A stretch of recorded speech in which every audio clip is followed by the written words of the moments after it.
16 June ও চিরশত্রু দুই দেশের মধ্যে পাল্টা হামলা দেখছে বিশ্ববাসী।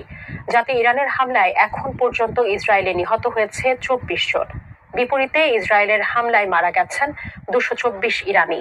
কিন্তু প্রশ্ন হলো, এই 4 দিনে ইসরায়েলে কতটি ক্ষেপণাস্ত্র ছুড়েছে ইরান তা জানিয়েছে দেশটি। এসআই রাজ জানাচ্ছেন বিস্তারিত।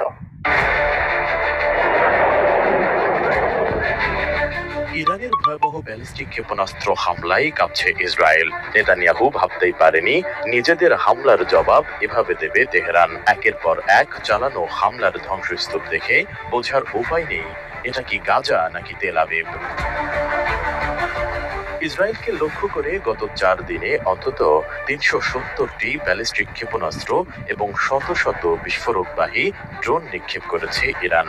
এতে ইসরায়েলের অন্তত 30টি সামরিক ও বেসামরিক স্থাপনা ক্ষতিগ্রস্ত হয়েছে।